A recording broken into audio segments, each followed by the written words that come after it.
So Sandpoint 9/11 Truth did not exist, it sort of existed before. Harold Hilton, how many of you know Harold? Awesome, he did a lot of work years ago. He's passed the torch to us at Sandpoint 9/11 Truth now. When I moved here, we had literally nobody on the mailing list. I moved here 2 years ago from the San Francisco Bay Area. And for those of you who don't know, you might be curious about this interesting relationship between architects and engineers for 9/11 Truth, which I represent, but that is not the sponsor of tonight's talk, because the architects and engineers for 9/11 Truth focus specifically, as you'll hear again and again tonight, on the science of the destruction of the 3 World Trade Center skyscrapers, about which you will also hear much tonight from Christopher's expertise as well. But we do not focus on for a very, very good set of reasons, on anything other than the science, i.e. whodunit, etc. And you're going to hear a lot of that tonight, and it's very important information. But I want to stress with you that the brochure that I handed you tonight, while it has an AE 9/11 Truth logo on the back, it is not a sponsor. It is merely supplemental information for you for tonight's topic. So we have a separation of organizations. But Sandpoint 9/11 Truth, which I do represent wholeheartedly, is definitely interested in promoting Christopher. In fact, this is his first of 3 North Idaho events. The next one will be tomorrow in St. Mary's at 2 p.m. at Always Grounded Espresso. So if you have friends in St. Mary's, tell them about that. Welcome. We're just getting started. And did you get a chance to donate and or sign the email list? She'll take care of you out there. And in Sandpoint, at the Panada Theater, Christopher's booked at the finest historic theater in northern Idaho. I think it's finer than the Coeur d'Alene. There's no historic theaters in Coeur d'Alene, is there? No. That's too bad. And then he goes on into Montana, Bozeman, Livingston, then Denver, and then off to New York and New Jersey. So glad you guys are very, very fortunate. Christopher Bollyn is an investigative reporter. He's been all over the world speaking, and we are, I can't even tell you how fortunate we are to have him here. He is the author of 2 books, which he'll sign for you tonight. We'll talk about that. Solving 9/11, it's incredible. Another 3 book. The big one is, as you'll talk about, the articles, which started the whole phenomenon of the popular speaker. So without further ado, please welcome Mr. Christopher Bollyn.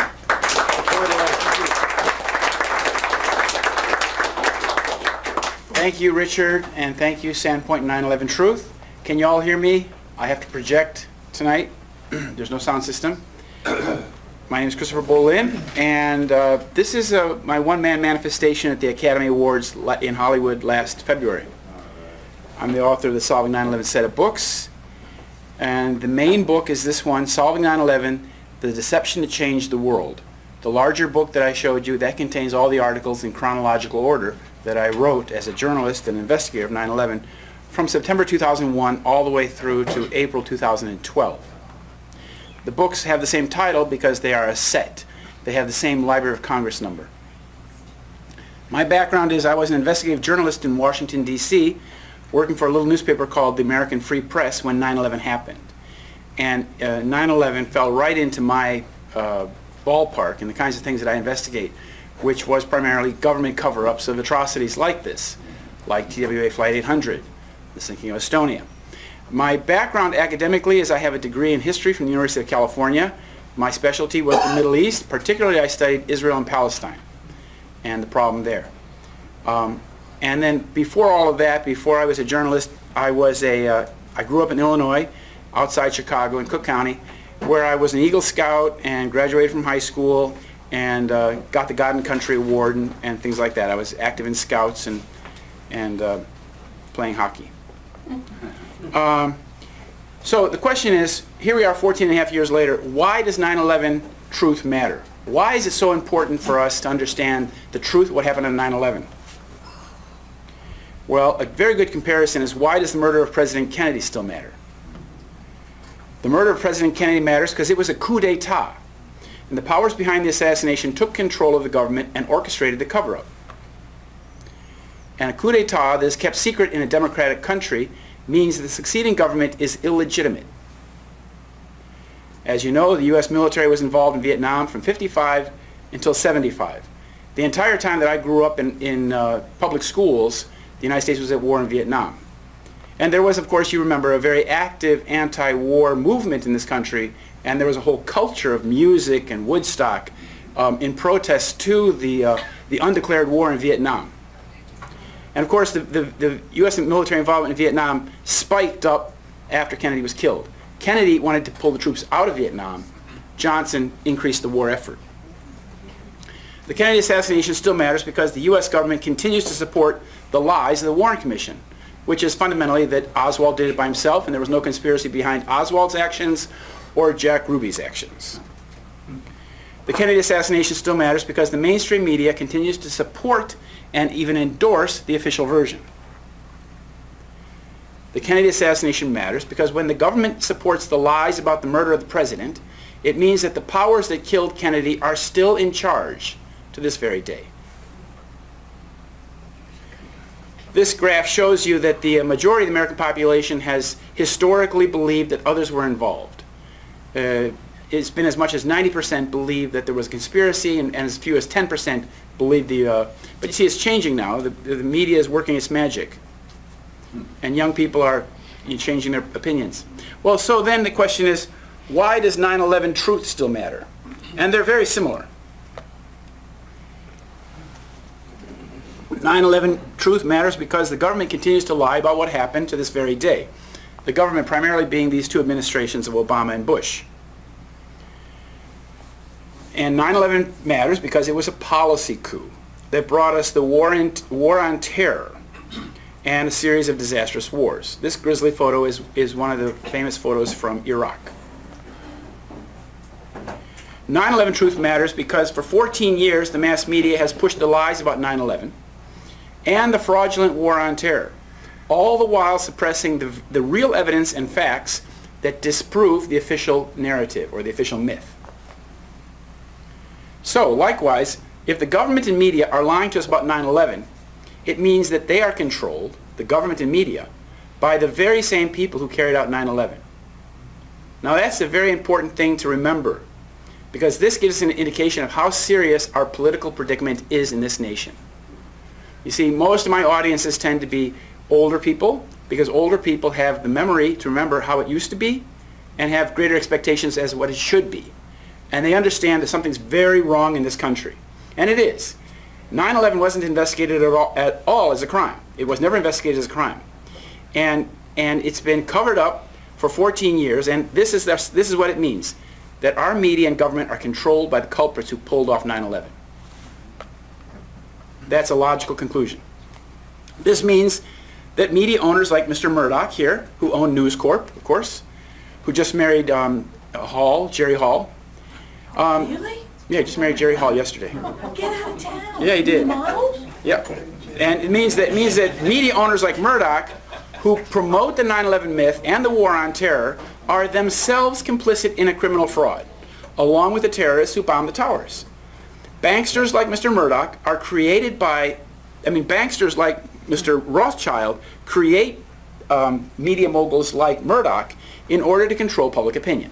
That is the essential purpose of the media in this country. It's not to sell advertising, it's not to tell you what the weather's going to be, it's to control how you think. And as you know now in this country, the overwhelming majority of the networks, outlets, magazines, radio are owned by only 6 corporations. So we've had a consolidation of the media in this country that we have never had before. So we have very few voices speaking to us through the media. The media is basically in this country today psyops 24/7 against the people. So after 9/11, of course, we've had the War on Terror, which began in October 2001 and is ongoing to this present day. And furthermore, they want to increase this effort. Now, I just read that they're going to send U.S. Army troops to support the U.S. Special Ops that are going on in the country. So Special Forces need the U.S. Army to protect them. The latest phase in the War on Terror is, of course, this dodgy group known as Islamic State. What's interesting to know about this group is that it's supported by all of our allies like Israel and Saudi Arabia and Turkey and us. It's supported by us. And it's primarily a mercenary band of thugs. Most of these men are wearing black ski masks because they don't want to be identified. Because most of them are mercenaries from places like Uzbekistan, West China, and you have it. What's interesting about this group is that all the information about this group comes to us mostly through videos, and the videos are released by an Israeli intelligence group known as Site Intelligence Group. Their logo is on the bottom there. They're based in Bethesda, Maryland, and the woman who runs this little group is Rita Katz. That's Rita Katz in the upper left. And so when they present these videos are presented by Site Intelligence Group. They are fed to the media through her. She has subscribers. They pay a lot of money to subscribe to her intelligence website. And so that when new information comes about ISIS, it comes from Israeli intelligence website. And people pay for that. And it's then presented to us as the news. So like here, one of these videos, the second video, which showed an American being beheaded, allegedly, she spoke on CNN because, you see, ISIS claims second American beheaded. She said these words. She said what happened is that her website had released the video to the media before the group had released the video itself. And she explained this, and she says, within a short time after our release, ISIS account on social media indicated that within a short time they would be releasing the video. Only we actually had that video beforehand and were able to beat them with the release. Now, I just want to point this out. This shows a very close relationship between Israeli intelligence and their propaganda arm in the United States and ISIS. And here's one of the latest videos. This showed videos of these men who were involved in the shooting in Paris, as to underline the idea that ISIS was behind the shootings in Paris for the public. Now, 9/11. This is the New York Times, obviously, from September 12th. We were given official explanation that the planes were hijacked and that 19 Arabs from Afghanistan and Saudi Arabia had perpetrated this crime. And that Osama bin Laden out in the caves in Kandahar someplace, or Pashtun area, had masterminded this whole thing.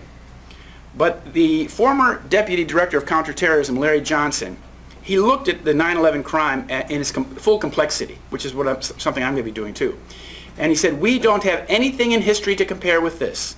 The only thing that comes close to it is a former Soviet intelligence operation. Because the truth of 9/11 is much more complex than what we've been told. Now, the New York Times has led the media in its non-investigation of 9/11. This is 3 years later. This is the lead editorial. It's called The Public Knowledge of 9/11. And September 11, 2004, the New York Times editor staff, this is, of course, a family-owned paper. Salzburg Ox family owns a paper. And they are also the founding family of Lodge number 1 of the B'nai B'rith. So when you read the New York Times, you're reading the Salzburg Ox family of B'nai B'rith News. I mean, that's what you're reading. But they say, in the 3 years since 9/11, we've begun to understand that it's possible to know what happened without knowing what happened. Then they go on a little bit, and they go at the end. They say some of what we need to know publicly has been provided by the 9/11 Commission report. Other answers are lacking, and they leave it at that. Now, this is unacceptable. This is unacceptable if you're a New Yorker, if you're an American, if you're a citizen of this planet. That such a terrible atrocity happens. 3,000 people get killed in broad daylight, and the leading newspaper in New York City says, "Well, we just don't know what happened, and that's where we're leaving it." That's been the position of the mainstream media all along. The mainstream media in this country, whether it's Fox News, CNN, ABC, CBS, NBC, New York Times, none of them have ever addressed any of the evidence about 9/11. None of them have addressed any of the unanswered questions, and people like me have been chastised and slandered as being anti-Semitic and conspiracy theorists. They get me on their program, and then right away they try to smear me as something that I'm not. Now, as Architects and Engineers has told you very clearly that there are things that happened that day that simply are not possible given the government myth. And one of them where a lot of people join in, get into the 9/11 Truth Movement is this event. This is Building 7. Larry Silverstein owned this building. It was actually an Israeli-built building. It was built above a power plant. There was an existing power plant on the first 2 floors. And this 47-story building, 47 stories, collapsed into its footprint at about 5:25 in the afternoon. And we have videos of people came out of the building, like these guys with these hard hats came out and told people, get back, it's going to come down. Get back. Keep your eye on that building, it's going to come down. And sure enough, it came down. And yet the media has never addressed this, striking problem with the entire narrative. Why did this building fall? It wasn't hit by a plane. It had minor fires in it, and it fell right into its footprint. Well, if you don't believe the official account of 9/11, you're in good company, because about 60% of the American population are unsure about it or do not believe it at all. That's the multicolored part on the left. And at best, 40% believe the official account. This is from a survey that was done in 2013. But actually, when the questions are a little bit more direct, like the CBS-NBC poll, they asked if you think the Bush administration is telling the truth about 9/11 or if they're hiding something. In 2002, 73% of the population thought the Bush administration was mostly lying or hiding something. And it went up to 76% 2 years later. 2 years later, it went up another 5%. And they found that 81% of the population thought the Bush administration was lying or hiding something. And so when they found that only 16% of the population thought the administration was telling the truth, they stopped polling. So again, if you are dubious of this official narrative, what the 9/11 Commission report is, this is basically the thick book that was presented to the American people several years later and said, this is it, people, this is what happened. It was written by basically one man, Philip Zelikow. But the people who worked on the report later said, it's just full of lies. This man, John Farmer, was a senior counsel to the 9/11 Commission, and he said what the government and military officials told Congress, the Commission, the media, and the public about who knew what when was almost entirely and inexplicably untrue. He wrote that in a book that he wrote after his work on the 9/11 Commission. Here are 2 of the commissioners. This is Thomas Keane and Lee Hamilton in the background. And Thomas Keane said, to this day, we don't know why NORAD, that's the North American Air Defense System operation was going that day. We don't know why NORAD told us what they told us. It was just so far from the truth. And he's one of the co-commissioners of the commission. So, as you can see, the 9/11 Commission was not based on truth or factual statements. What happened is after 9/11 happened, I was working for a little paper in Washington, D.C., a weekly paper. And 9/11, I happened to be passing through New York City early in the morning on 9/11. And I couldn't go to Washington, D.C., obviously, because the Pentagon got hit. And I went back to my home outside Chicago and started writing about it. And from the very beginning, I wrote that we're being given a false story here. The media and the government are not talking about some very important aspects of this crime. Primarily, the evidence of explosions. That was the first thing that was a giveaway. That was being omitted. After day 1, day 2, any discussion of explosions, explosives, was completely being scrubbed out of the paper. Well, that's a big clue. And in my profession, when the media is omitting something, that's where you go. Because there's a reason why they're omitting that. And I went to Germany. I transferred after Thanksgiving 2001 because I thought it wasn't safe for me to be writing these articles when our government was going to war. And the media and the government were in cahoots and telling us a lie and going to war. I thought, how safe can it be for me to be sitting in my little house in suburban Chicago where we don't even have a perimeter fence or a dog? So we went to Germany. I transferred and started working in Berlin, and with my 2 children, my wife. And I met 3 former heads of German intelligence in the first week, thanks to a German journalist I know. And the first guy told me that it looked like, the whole 9/11 thing looked like a Hollywood production. Then this man, Wertebach, he told me several things. He said the deathly precision and magnitude of planning behind the attacks would have needed years of planning. And such a sophisticated operation would require a fixed frame of a state intelligence operation. Not something that Mohammed Atta and those guys in Hamburg could do. Nothing that Osama bin Laden in the caves in the ridge Tora Bora could do. This was something very sophisticated, and it required, this was a state organized action. So what state was it? Yeah? And so I also met this man. This picture is taken with Andreas von Bülow. He used to be the parliamentary control of the German intelligence. And he's a very smart guy. He actually comes from Dresden. He was 6 years old when his house, when Dresden was bombed, and his house was on the edge of destruction, of the zone of destruction. So he's seen some destruction in his life. And here I were walking with on the Rhine River 10 years after 9/11, because I met him first in November 2001, just after I got to Germany. I went straight to his house. And he told me, I asked him, who do you think's behind this? And he said, it looks like a Mossad operation. What? And Mossad, Israeli intelligence. And that's what the word he used. And he explained about the 3 levels of false flag terrorism. He said that there's the architectural level, the managerial level, and the working level. And the managerial level are the people who mastermind the crime in order to blame a third party. And the purpose is to change public opinion against that third party. So of course in this case it was to turn American public opinion against the Muslims and the Arabs from the Middle East, and to facilitate our war agenda, or the war agenda. Whose war agenda it is, that's something else.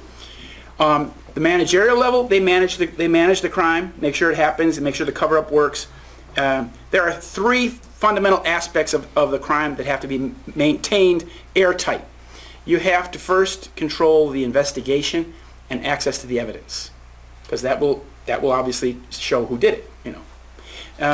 The second thing you have to control is the interpretation, the narrative that comes out to the public to explain what they saw on TV. Okay? And the third thing, you have to control the litigation. That's all the 3,000 wrongful death cases that come to the court. People have lost somebody, they have standing. Well, he told me that the working level controls this, the working level is part of the deception, and they're being controlled by these managerial people. So in this case, like the 19 Arabs were the working level part of the crime, if they were even on the planes. He told me something else that's very interesting. He said 95% of the work of the CIA and intelligence agencies around the world is deception and disinformation. And he said 95%, and this is a man who knows all about it, because he oversaw what the German intelligence does, and they do a lot of disinformation over there too. He said they create an accepted version of events, and that's propagated in the mainstream media. And as you saw after 9/11, we were given this narrative that was prepared, and that was it. It was prepared on day one. And he said journalists who ask even the simplest questions, who raise the simplest questions, are criticized and labeled as crazy. So here's the 19 alleged hijackers. 15 of them lived in Florida, mostly around the Hollywood area.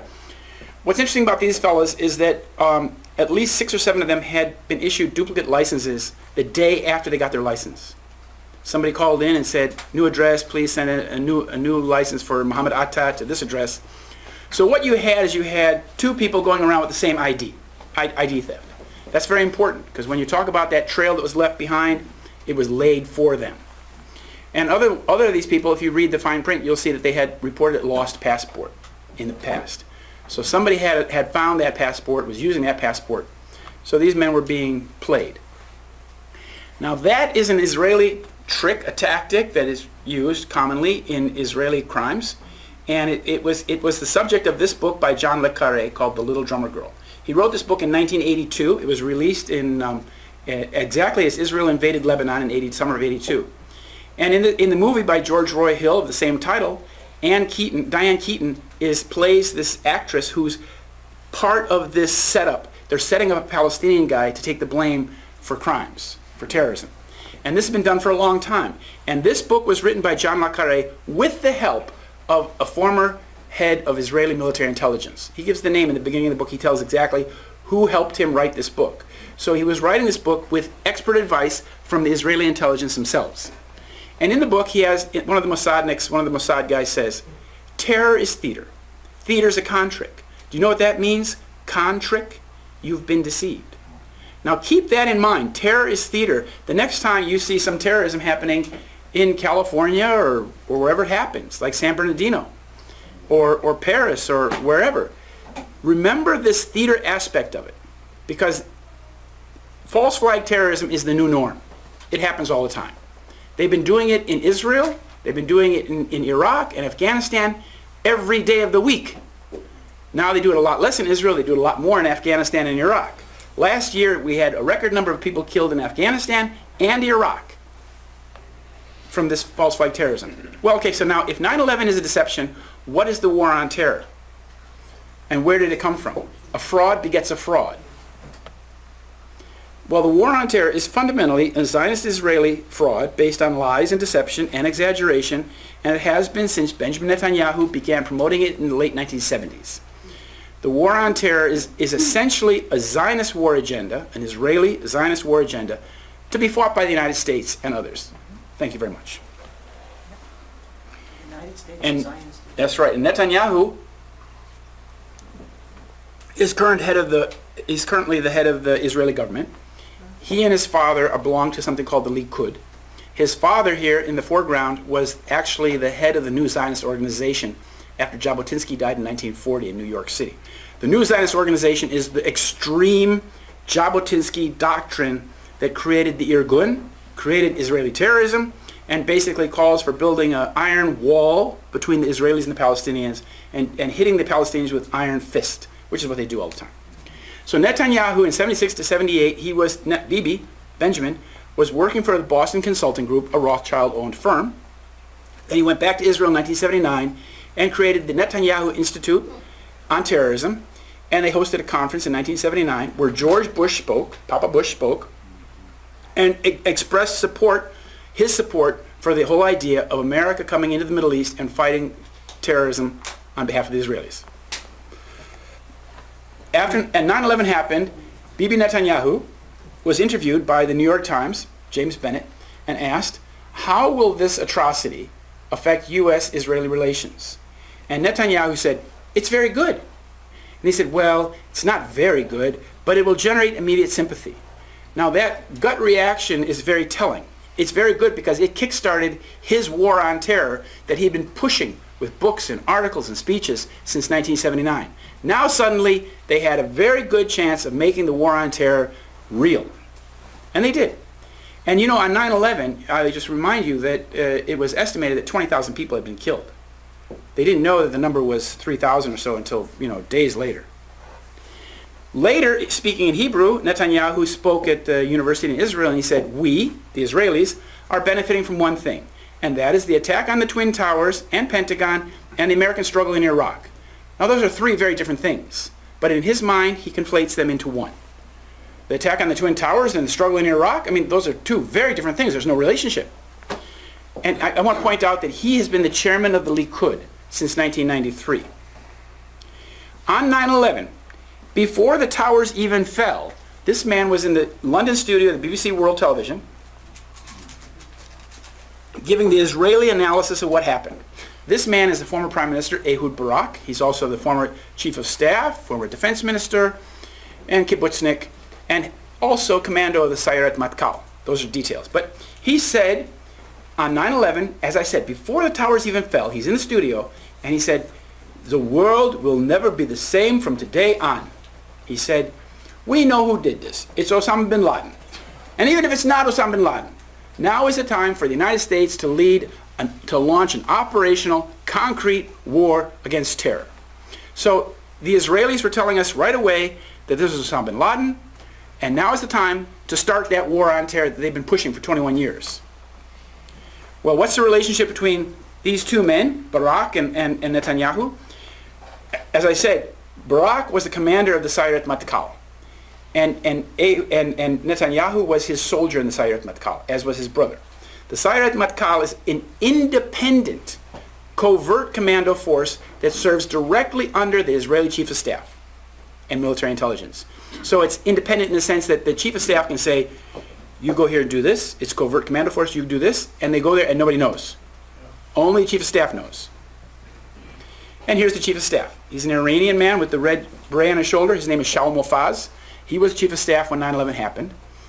He's also in Sayeret Matkal, that's the red beret. And here he is at the Pentagon on January 18th, 2002, about 4 months later, and he's talking to Wolfowitz, and across the table is Dov Zakheim with the glasses, and sitting next to him is Douglas Feith. These are the Zionist neocons, basically, the triumvirate. And what were they talking about? He was giving the Israeli advice. You have to understand that the American Pentagon, U.S. Pentagon, and the U.S. Defense Department, they view the Middle East through Israeli spectacles. Because the Israelis speak the languages, the Israelis have intelligence in all those countries, and the Americans don't. And so, and the Americans think the Israelis are so good, they're so effective, they're so efficient, they're so cool. And the Israelis do have this kind of charm that they can pull the wool over Americans' eyes all the time. Jews and non-Jews. And that's what they're doing here. So he's giving his Israeli advice what you guys should do now. Yeah? And what was that advice? We now know from Wesley Clark, it was to take out 7 countries in 5 years. And this is what Wesley Clark is, by the way, also Jewish. His middle name is Kana, and he's a very good general, but this is what he said. About 10 days after 9/11, I went to the Pentagon and I saw Rumsfeld and Wolfowitz. One of the generals called me and he said, "Sir, we've made the decision we're going to war with Iraq." And Wesley Clark says, "We're going to war with Iraq?" He said, "Why?" "I don't know," he said. I came back a few weeks later, and by that time we were bombing Afghanistan. You know, that happened very quickly. And I said, "Are we still going to war with Iraq?" And he said, "Sir, it's much worse than that. We're going to take out 7 countries in 5 years, starting with Iraq, then Syria, Lebanon, Libya, Somalia, Sudan, and finishing off with Iran." I just counted. We've accomplished 5 of those countries already. 5 out of 7. We haven't finished Lebanon or Iran yet. So this shopping list is probably what the Israeli was advising the Pentagon to do, because that's the strategy that we took. That's what we did after that. We started the war on terror. Where does this come from? This is the founder of the State of Israel. His name is David Ben-Gurion, a former wine picker for the Rothschilds in Rishon LeZion. And they decided this guy would be a good prime minister, and they made him the first prime minister of the Rothschild state. And in 1948, when Israel was created, May 17th, I think it is, 1948, so this is about 7 days later, he spoke to the general staff. This is just the newly born state of Israel. And he says, we should prepare to go over onto the offensive with the aim of smashing Lebanon, Jordan, and Syria. He talks about creating a Christian state in the south of Lebanon. And then he said, and we'll smash the Arab Legion's strength and bomb Amman, and we will eliminate Jordan, and then Syria will fall. And if Egypt dares to fight on, we will bomb Said, Port Said, Alexandria, and Cairo. Well, this is very aggressive talk coming from this man when they've just fought off these legions of Arabs and now they're ready to go on the offensive. Where is this coming from? This is where it's coming from. This is the notion of Eretz Israel, the land of Israel in Hebrew. Eretz Israel is the land between the river Nile and Euphrates, and that's why you have this blue area there. And the Israeli flag depicts this with the 2 stripes. Those stand for the rivers, and the Rothschild star in the middle stands for the Rothschild Jewish state in the center. And this is from the Israeli media. This picture and this image is from an article called "What Israel's Future Borders Will Look Like." Well, how do they intend to accomplish this strategy? How do they intend to accomplish this goal? Well, this is something called the Yinon Plan. This is Israel's plan to dominate the Middle East. And it was written by a guy named Oded Yinon, hence the name. And there's a very good Israeli guy who's passed away named Israel Shahak, and he translated this document into English for the benefit of the non-Israeli world. And the plan is basically to break up the large countries like Iraq and Syria in the same way they broke up Yugoslavia. Remember what did Yugoslavia, right? Yugoslavia was one big socialist country in the southeast of Europe. They broke it up in 1995 and cut it into about 7 pieces, which it is today. 7 weak ethnic statelets. Very poor. I've been to Yugoslavia many times, and the Yugoslavia today looks nothing like it used to look like. They create tension, ethnic tension. They do a little terrorism here, a little terrorism there. Before you know it, you got people at each other's throats, and people who used to live side by side are now breaking up. And that's what they've done in Iraq. That's what they're doing in Syria. That's what they've done in Libya. That's what they've done in Sudan. They've done it everywhere. All those countries that I pointed out.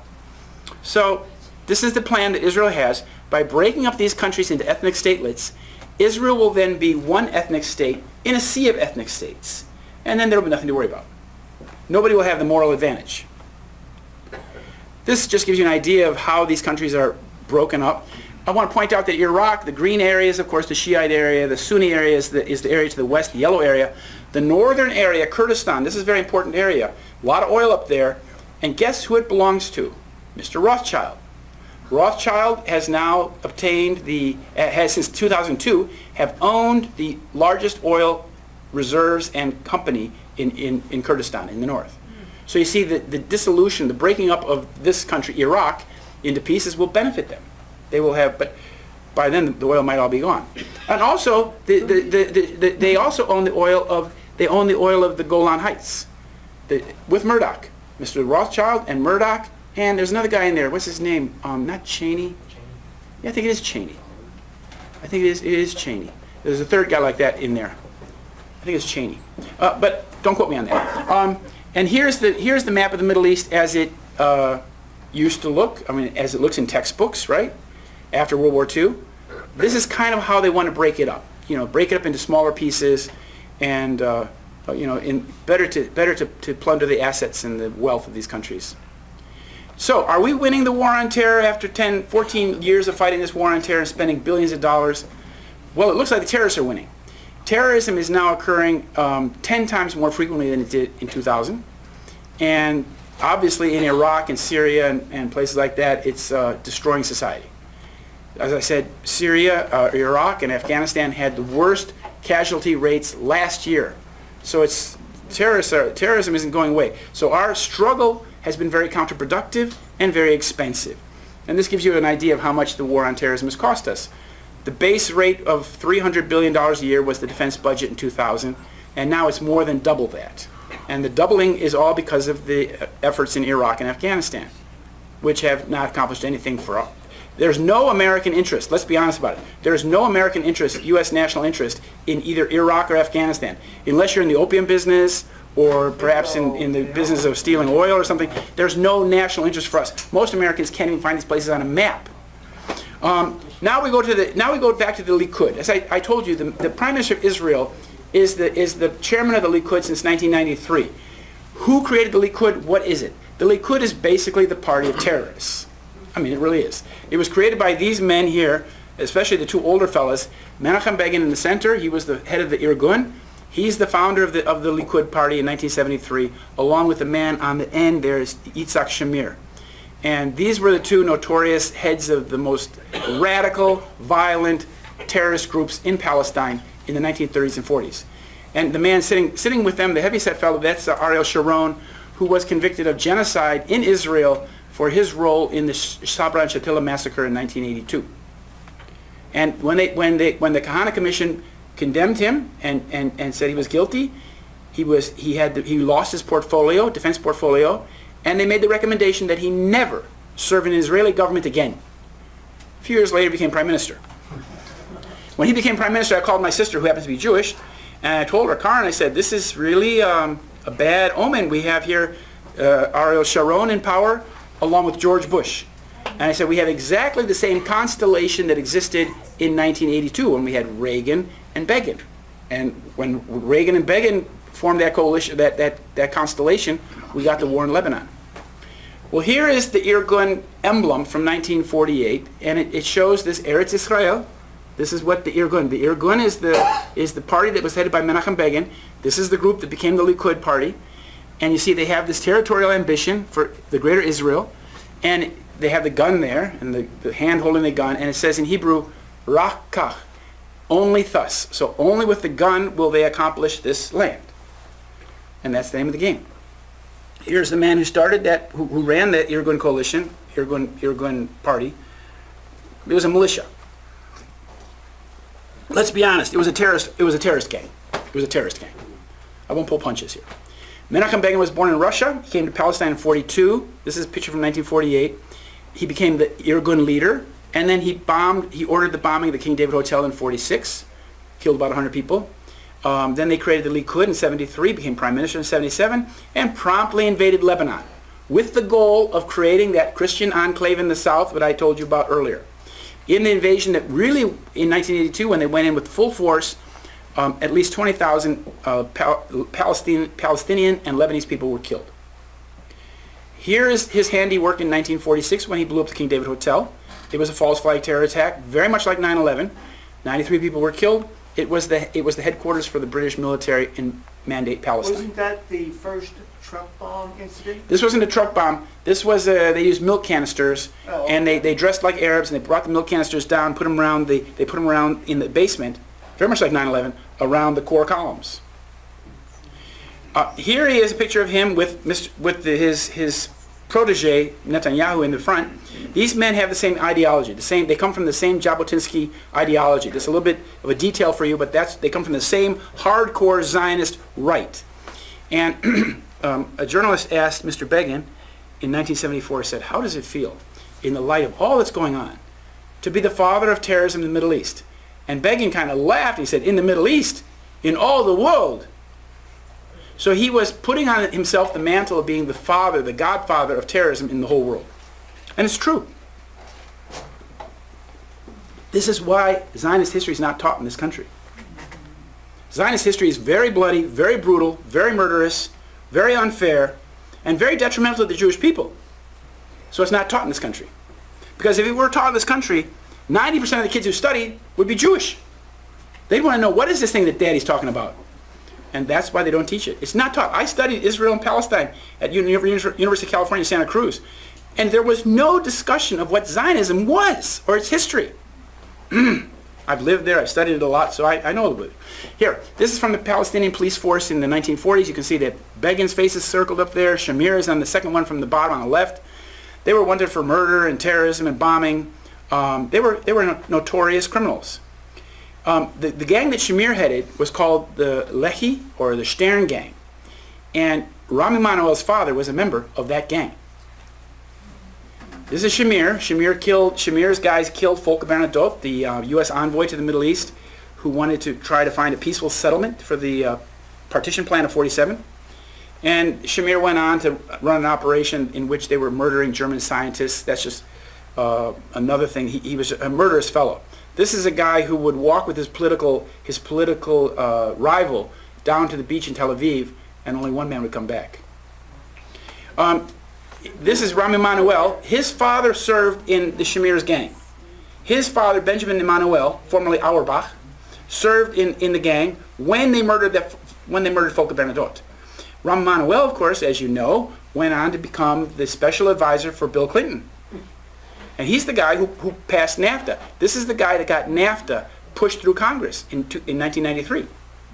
Figure that out. Clinton's from the Labor Party, the working party in this country for working people, and they push NAFTA through, which destroys millions of working jobs in this country.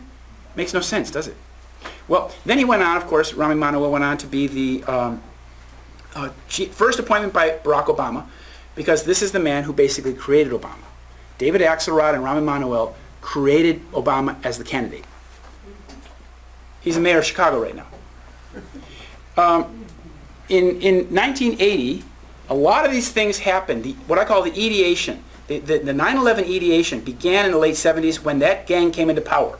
When that terrorist gang came into power, they started to work on this 9/11 project. And it began with, one of the first ideations was this in 1980, the former head of the Mossad, Isser Harel, he was visited by an American evangelist named Michael Evans, and Michael Evans asked Mr. Harel. Now, Mr. Harel was the chief of the Mossad, the first chief of the Mossad, and the first chief of Israeli domestic intelligence known as Shabak or Shin Bet. And he asked Mr. Harel, he said, "Do you think terrorism will come to America, and if so, where and why?" Harel said, "I fear it will come to you in America. America has the power but not the will to fight terrorism. The terrorists have the will but not the power to fight America, la la la. That could all change with Arab money." Yeah, of course. As to the where, Harel continued, "New York City is a symbol of freedom and capitalism. It's likely they will strike the Empire State Building, your tallest building and a symbol of your power." Some sort of phallic symbology this guy has in his head. But this is the head of the Mossad predicting what the Arabs would do 21 years later. What an uncanny prescience this man has.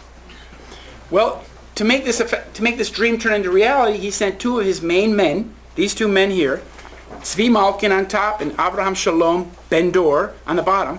These were the men that helped him kidnap Eichmann in Argentina. These are the men that smuggled plutonium from the United States to Israel. So these are very high-level Mossad players. They come to the United States and try to get the security contract for the World Trade Center.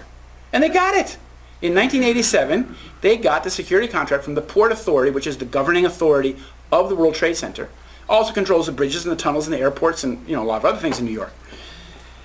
They got it. They got this contract for a company called Atwell Security of Tel Aviv, which was owned and set up by Shaul Eisenberg. That's another name that you need to know. Shaul Eisenberg, Mr. Asia for Mossad. Okay, well, these guys got the contract, but when somebody at the Port Authority discovered that the man on the bottom with the suspenders had been convicted of murder in Israel for killing Palestinians with rocks, smashing their heads with rocks, as the head of the Shin Bet, they said, no, I don't think that'll work, because he was using a false name. He was using the Ben Dor name and not the Shalom name. So they tore up the contract, which is a very good thing, because had they not torn up the contract, the World Trade Center attacks would have probably happened in the late 1980s or early 1990s when we had no internet, and we would have been lost. Because the only thing that has given us a fighting chance with 9/11 Truth is the internet. So they tore up the contract in 1987. But these guys didn't quit and go home back to Tel Aviv. They went to work for these guys, a couple American Jews. This is Jules Kroll on top and Maurice Greenberg. You might know Maurice Greenberg's name. You know who that is? Former CEO of a company called AIG. He insured all the banks that lost money in 2008. So that with the bailout, the $180 billion bailout, the first bailout went to him, to his company, AIG. It's a criminal company. AIG is a criminal company. The American media doesn't tell you that, but he'll tell you that. It's always been a criminal company. And so that in that way, AIG sent the money to Goldman Sachs and Bank of America. So it didn't look like we were bailing out the banks directly. You see, we were bailing out their insurer. Well, what happens, these two Mossad guys went to work, especially Abraham Shalom Ben-Dor, went to work for the top guy there. These two men are American Jews, very high-level Zionist players, and Jules Kroll has a company called Kroll Associates, and they got the security contract for the World Trade Center after the first bombing in 1993. Remember that bombing, the FBI sting operation? So then his company got the contract for the security for the World Trade Center, and the guy with the suspenders went to work for him.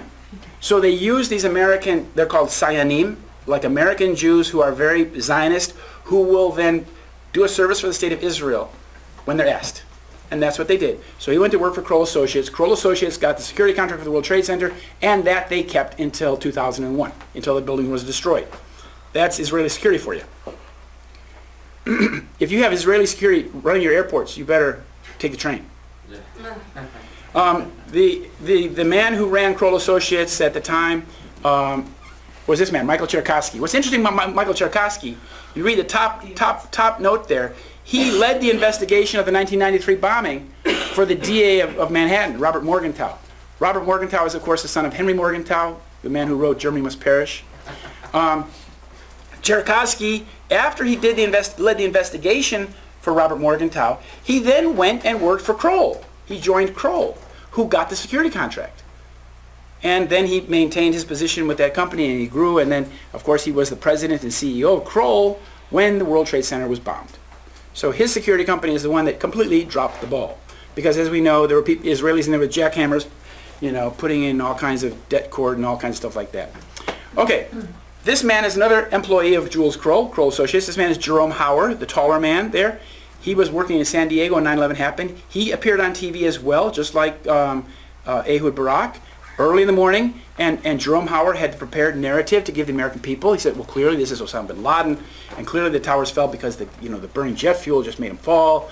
And so they got the narrative out there right away. It was coming at you from several sources. He's one of them. What's interesting about this man is that he was the head of Giuliani. That's Mayor Giuliani there. He was the head of Giuliani's original founder of the Office of Emergency Management, OEM.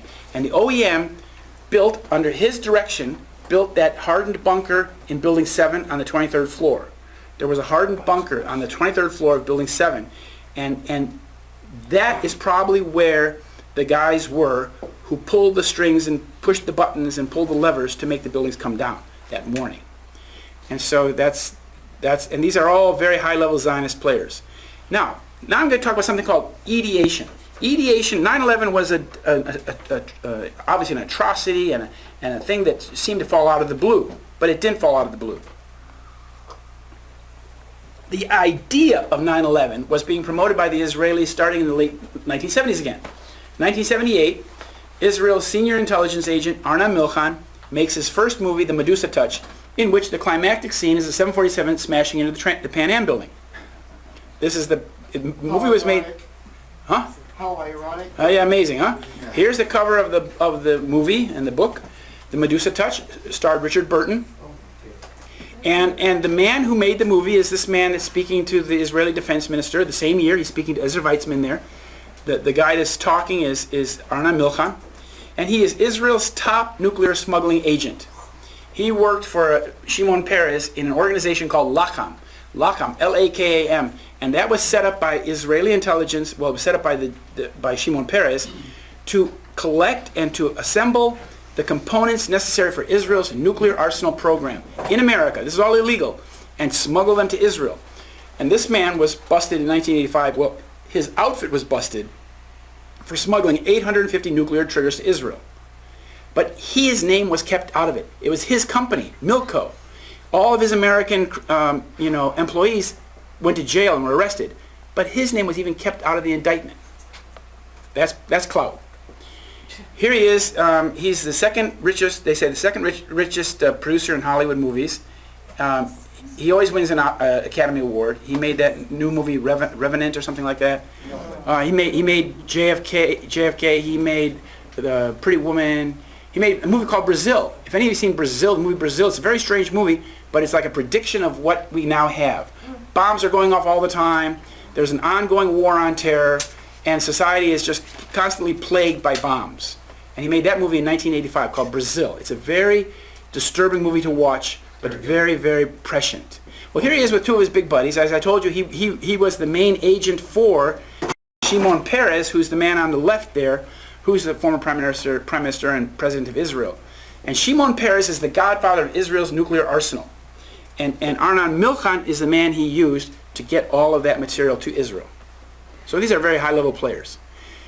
Now, Arnon Milchan is a business partner with a guy named Rupert Murdoch. Rupert Murdoch owns News Corp. These guys are business partners. You have to understand that. And they had a company called New Regency Films and New Regency Television, and New Regency Television made this movie in the year 2000, in which a Boeing passenger aircraft is hijacked and flown into the World Trade Center. This movie aired on Fox TV in March 2001, and the only thing is that the plane was flying along, it was on autopilot, and the pilot then just is told that the plane has been hijacked remotely. And he doesn't believe it, but then he finds that at the last minute, then there's a fight going on between superior technology and superior software, and at the very last minute he's able to regain control of the plane, and here he pulls back and he just narrowly misses hitting the World Trade Center. And this was filmed at the World Trade Center with helicopters. Those Israelis have clout. Another form of ideation is the intellectual ideation. This is something that came out from a guy named Philip Zelikow. Philip Zelikow is the guy that wrote the 9/11 Commission report. A couple years prior to 9/11, however, he was running something called the Catastrophic Terrorism Study Group, in which he and Ashton Carter and John Deutsch, you might know Ashton Carter, he's our Secretary of Defense now. John Deutsch was former head of the CIA, born in Belgium. What they had is these three guys had this Catastrophic Terrorism Study Group in which they imagined the transforming event that would change America. And they printed it in the CFR's magazine, Foreign Affairs, in December 1998. And this was like preparing the intelligentsia in this country for the attacks of 9/11. They say, it's going to happen, guys. It says at the bottom, it could happen next month. The last words said, it could happen next month. You know, Tom Clancy writes about this stuff, and it could happen any day now. It could happen any day. And they're imagining that transforming event and how we should respond to it when it happens. What we should do. Amazing how they're writing. Here's Ashton Carter, and John Deutsch is in the middle with the blue sweater. Those guys were senior partners. When they wrote that document, they were senior partners for Global Technology Partners, which is an exclusive affiliate of Rothschild North America. Rothschild took it over in the year 2000, and it was formed.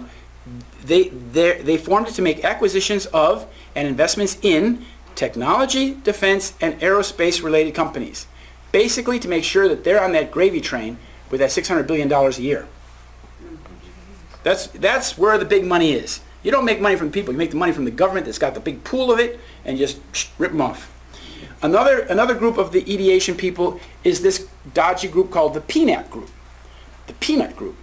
The Peanut Group is those people on the bottom there. It's the cross-eyed fellow there, Lithuanian-born guy, Donald Kagan, and his two sons, Robert and Fred. Robert's wife is the attractive woman in white. You should know who that Victoria Nuland is. She goes by the name Victoria Nuland. Wow. Her real last name is Kagan. She's married to Robert Kagan. This family has a permanent fiefdom at the Department of State. Whether it's a Republican or Democrat doesn't matter. They're there.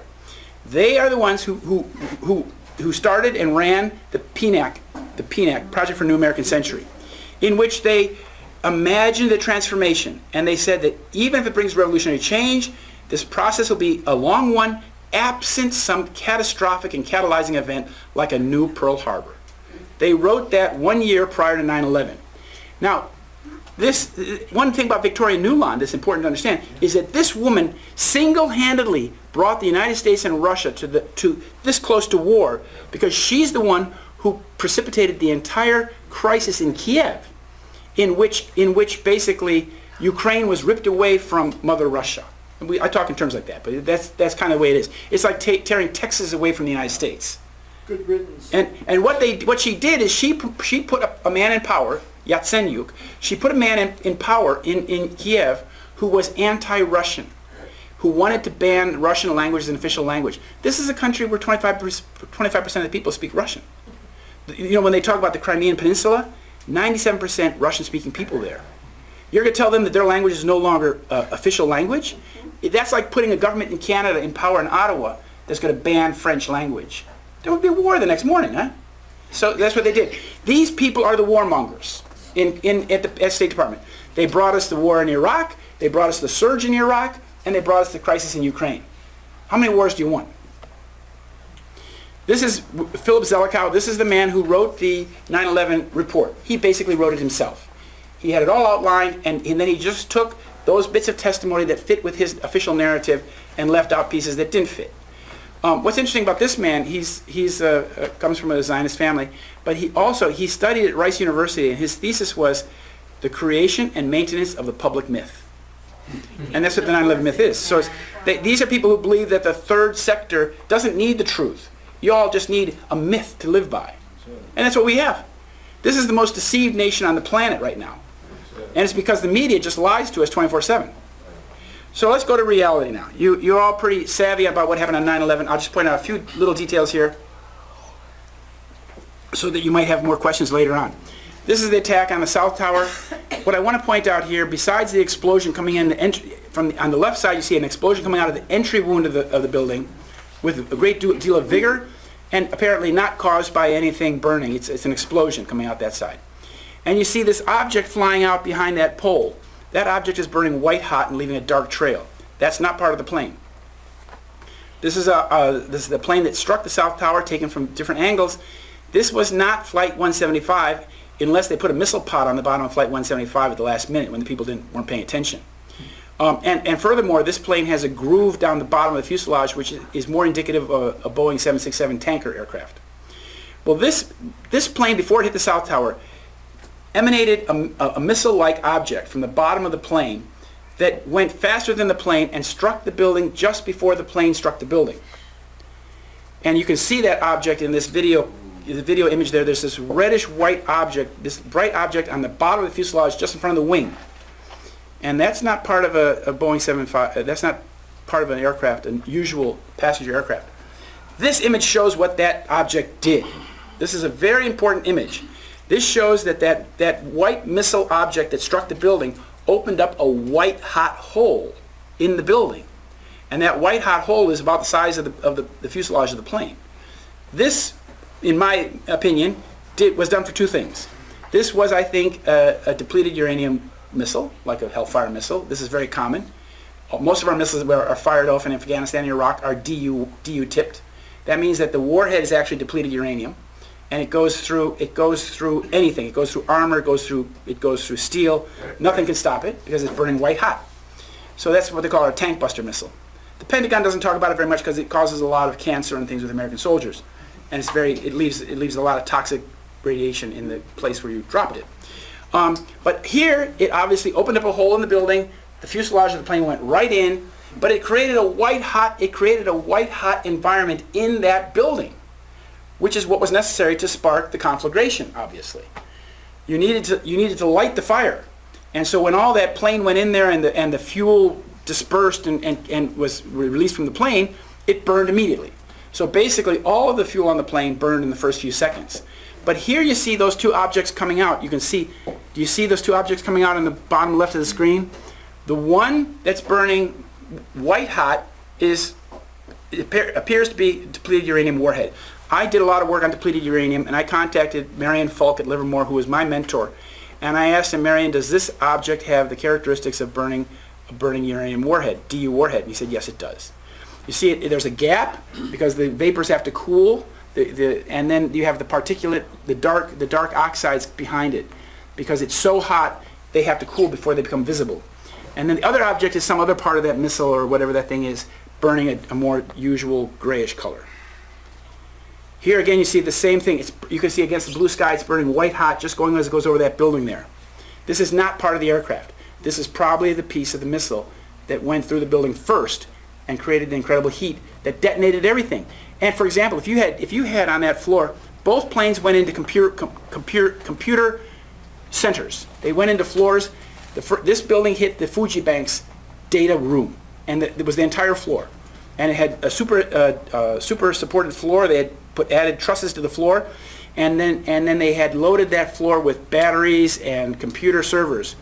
And the summer before 9/11, they put in a lot of big black boxes, which they were told were batteries.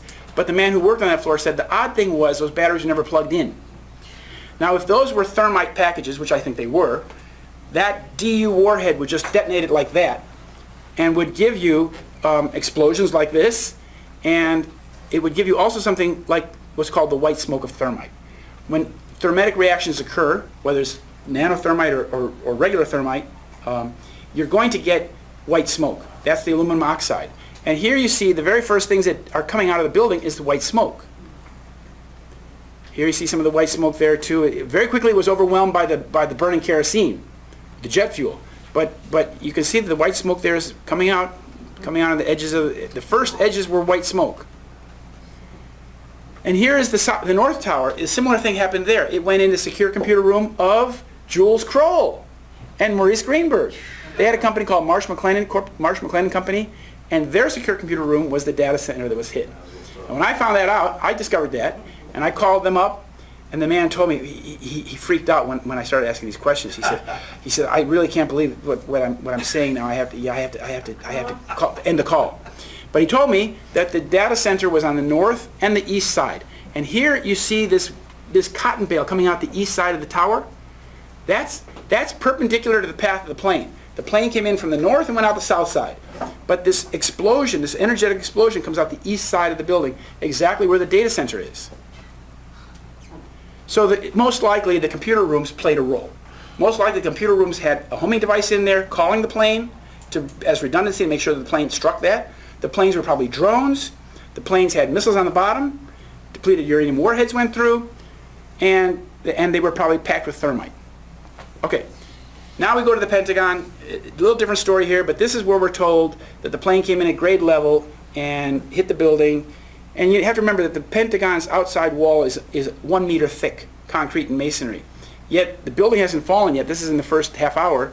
We see nothing of the airplane, and these cable spools don't seem to have been affected by the plane. So what really hit? Did a plane do this? This is the inside wall of the C-ring, and we're told this is the exit wound of the plane. But that would be one hell of a fuselage to go through the building and make a hole like that without taking out the columns that are in between. This is from the NIST document. You see the hole in the wall down there on the C-ring, and you see that if it's correct that the plane went through and the fuselage is the weakest part of the plane, and some people say it's like it acted like a cookie cutter, and the aluminum just acted like a cookie cutter and cut through. This is fantasy, but you can see that the yellow columns there are still existing or were existing. They showed cracking and spalling, but no significant impairment in function. Yet the hole appears on the far side. How did that happen? What kind of magic is that? Well, what's interesting to note is that this area where all those yellow columns are and the hole in the wall was off limits to the engineers. The engineers were not allowed to go there. The investigators, so-called investigators that went there. This comes to us from the FBI. Only the FBI was allowed to visit this part of the disaster scene, and they had put up plywood, FBI only, no engineers allowed, because obviously the evidence would have contradicted the story. So this is the exit wound from that hole. Now what's interesting is that the people who went into the Pentagon were very well prepared for toxic contamination. These are the guys that went into the Pentagon, and you can see they're wearing pretty heavy-duty respirators there, and they are prepared for what they're going to encounter, what they fear they will encounter. And here they had these decontamination units outside the Pentagon. So they were washing their shoes, decontaminating them completely. They knew that what the Pentagon was toxic. Probably a DU warhead as well there. Now we talk about thermite. I don't know how much you all know about thermite. Thermite is an old device that they use for basically melting steel. It's aluminum in its pure usual form. It's iron oxide, ferrous oxide, like sand, rust. It's rust, and it's aluminum, and these aluminum grains. And when you mix it together and heat it with a magnesium wick, it creates an explosion. It creates a thermetic. That's what we use to put CWR in railways. Yes, they use it to melt railway tracks together. They use it for cutting steel. And here you see a thermetic reaction occurring on the 81st floor of the South Tower. Now this is 9:52 in the morning. This is about 7 minutes before the building fell. And you can see that there is a tremendous thermetic reaction going on. The sparks are coming out. And what this reaction creates is incredible heat. And the oxidizer, like a ferrous oxide, is reduced to molten iron. And you, at the same time, you create this white smoke and incredible heat. Incredible heat. Something like 2,500 degrees Celsius. And here, 1 minute later, look at the time, this is 9:52:51, this is 9:53:51. Exactly 1 minute later, we have images of a cascading iron flow falling off the building. Now, this window is 2 feet wide, so you're getting a tremendous flow of molten iron off of this broken 81st floor. And this poured off the building for the next 7 minutes until the building fell. The government, however, says, oh, there's no evidence of molten metal anywhere in the World Trade Center. Here, it was falling off the building before it fell. And here's another bit of how thermite's used. This column that's behind the middle firefighter here appears to have been cut by what's called a cutter charge that's been placed around the column. These columns at the base, these box columns, held up the World Trade Center. Each tower had 47, again that magic number, 47 columns like this, and at the base they were 4 inches thick. The walls were 4 inches thick. They were made in Japan because they said that only Japan had the ability to create such heavy items of steel in those days. I find that hard to believe, but in any case, this one has been cut. This one has clearly been cut by a cutter charge, and this is very early on, shortly after the disaster occurred, because the firefighters were the first ones who were pushed out. If you remember, the firefighters were locked out by the police department, then the FBI locked out the police department. And here we have, of course, the hole in Shanksville, this infamous hole in Shanksville. This is only 20 feet across. I spoke to Nina Lensbauer, the first person who ran down to this hole, and she said it was no bigger than her trailer in her front yard, which was 24 feet across. And Wally Miller, the coroner, went here. He said, I stopped being the coroner after 20 minutes because there were no bodies. The mayor of Shanksville went there and said there's no pieces of an aircraft. So what is this? Well, basically it's sleight of hand. Sleight of hand, like a magician trick. Where an A-10 Warthog flew over, fired an air-to-ground missile, made this hole in the ground, and we said, look, that's where the plane crashed, guys. When actually, about a quarter mile in the woods, further beyond this and to the left on your screen, that's where the FBI was recovering all the debris, besides the stuff that washed over at Indian Lake and went far and yonder. The main cluster of debris was being picked up about a quarter mile in the woods. I went to this local paper in Somerset, and I wanted to ask them how they had dealt with the eyewitness accounts, because there were at least 12 people in Shanksville who had seen this A-10 Warthog flying around. This is a Thunderbolt plane, a distinct tail. And there's one woman that seen it went right over a car, went over there, and then there was an explosion. She said she thought the plane had crashed. What had happened is the plane had gone over her head, fired the air-to-ground missile, made the hole in the ground. Well, I went to this paper, and I said, how is your, and I said, I'm going to come in. They said, they gave me time. They said, come Wednesday at 3 o'clock. Wednesday at 3 o'clock I came in, and I was met by a guy, a U.S. military intelligence officer. And he said, I've been seconded to the paper to answer your questions. So that's wonderful. Okay, I said, can you explain to me why there are no parts of an aircraft found in this hole? Never been found. Nothing's been taken out. And he said, well, you have to understand it's that the ground was very soft. The plane came very fast. So when the plane hit the ground, he said the ground liquefied and swallowed the plane. And he said, but one wing, he said, one wing bounced about a half mile in the woods. So, I mean, I printed it in my article, but this is absurd. But this is how they treated us.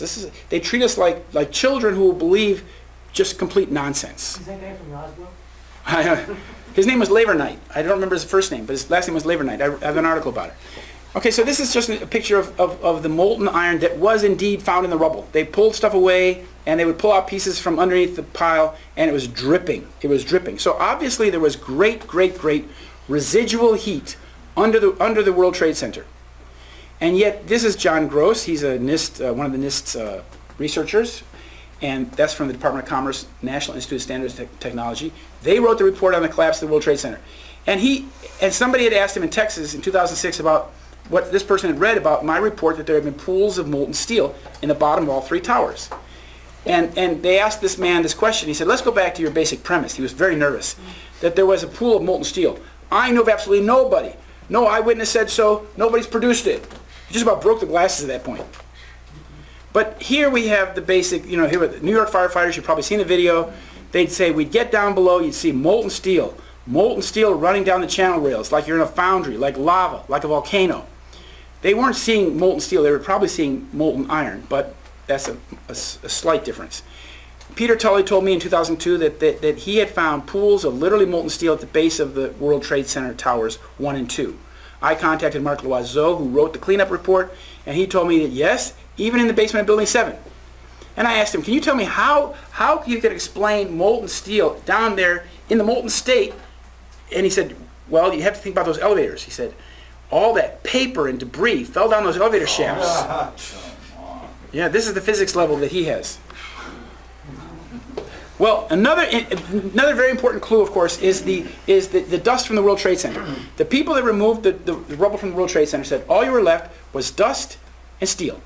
Steel remained mostly at the World Trade Center ground zero. The dust went everywhere. But the dust contains at least 6% iron balls. These little iron spheres you see here. This is from the U.S. Geological Survey of the dust. And there's lots and lots and lots of tiny iron balls. This is a micrograph. So they're smaller than a millimeter. But that is a characteristic of the dust. This little character was also found. This is a sphere of molybdenum. Now this is important. This was also from the U.S. Geological Survey of the dust. What's important about this is that molybdenum has the 4th highest melting temperature on the periodic table. It melts at 4,700 degrees Fahrenheit. And this image was left out of the survey probably because, there's no way they can explain such temperatures occurring during the demolition of the tower. Well, I think these tiny spheres of molybdenum were probably created by aluminothermic reaction, which involved molybdenum trioxide. That's one of the oxidizers they use. It's a very powerful form of thermite. Now, whatever they used, this thermetic stuff and all this, the World Trade Center was built to last 1,000 years. It was overbuilt. So they overdid it when they destroyed it. They put a lot more stuff than they needed to. And that caused great residual heat to go on underneath the World Trade Center. This pile of rubble was doused 24/7 by the New York Fire Department, but it never cooled off because the reaction was not a fire, it was a chemical reaction going on down there that had its own oxygen. It was thermetic. And so it created this bluish smoke that rose for basically 3 months. They didn't put out the fires until after Christmas 2001. So the pile was extremely hot. And this smoke, as I found out, contained extremely high volumes of nanoparticles. Nanoparticles are extremely small. They're smaller than 1/10 of a micron in diameter and smaller. Where that matters to you is that if you inhale nanoparticles, you're toast. Because they're so small, they won't lodge in your capillaries or in your soft tissue. They will go all the way into the nucleus of the human cell, and that's where they do the damage. That's where they cause the cancers and the Parkinson's disease and these exotic diseases that have killed so many firefighters. And yet this smoke was only analyzed by a professor and a team from the University of California at Davis that sent a drum, and the drum was put on a roof nearby, and when the smoke blew upwards in this direction, it went through that drum. The drum would analyze the size and the type of smoke it was, what the particles contained. It's aerosols. It's a basic pollution problem. And Professor Cahill, who did this, who sent the drum out there, he then went to New York City, and he was met by the EPA. And the EPA was very unhappy that he was doing this. And they said, who asked you to do this, and who's paying for it? Because the EPA did nothing. This is very important. It was Christy Todd Whitman. She said the air is safe to breathe. The air was very, very unsafe to breathe. The only blessing was that the smoke was so hot that mostly it went up and went out of town. But if you were exposed to this smoke, like this poor man, you're probably dead by now. 1,600 firefighters, at last report, 1,600 firefighters like this man, who didn't have any protection at all, have perished as a result of their exposure to this smoke. Now, this is the difference between smoke. This is smoke, dust is the other stuff, okay? This is the smoke from the pile. And it's the particle effect, nanoparticles. They'll do it to you every time. This is, of course, as you all know from architects and engineers, this is not possible with a gravity collapse. What we're seeing is that the building is being pulverized from the top down, and that there are explosions going off in the center of the building that are adding thrust and throwing the broken up material out of the building with great vigor and great power. This is People magazine from September 27th, 2001, and it contains some of these first-hand reports from people like Louis Caccioli, who was a firefighter from Italy. He said on the last trip up to the 24th floor, a bomb went off. We think there were bombs in the building. What's interesting is that he's changed his position on this afterwards. He was talked to, and he changed his position. Then this other person said she was coming down. We got down to the 74th floor, and there was another explosion. You know, I have a friend, William Rodriguez, was a janitor in the North Tower. He was in the second basement level of the North Tower, and an explosion went off down there before the plane even hit the building. And he spoke for 4 days to that commission. Not anything he said went into the commission report. He was the janitor of the building. Who do you listen to if you don't listen to the janitor? Okay, now this is another odd thing. This is Building 6, also known as U.S. Customs House. This is the building that's burning with great vigor back there. Now look at the street. The street is clear. There's been no collapse yet. But Building 6 is burning incredibly, and you can see that the north face of the building, which faces against Larry Silverstein's building number 7, if you can see that the north face of the building has been blown out. I tried to contact the New York Fire Department to find out exactly when they started, thank you very much, when they started responding to that fire. I got the standard response, even if I paid my money. They said, oh, Mr. Bollyn, we know what happened on 9/11. It's all one thing. And they didn't give me the metadata. I wanted to know what company was spraying what hoses on that building. Because this is what the building looked like after one of the towers has collapsed. 1 or 2 towers have collapsed. You see the streets all full of rubble, but this is before. So that means before either building fell, Tower 1 or Tower 2, this building was toast. Well, what happened to that building?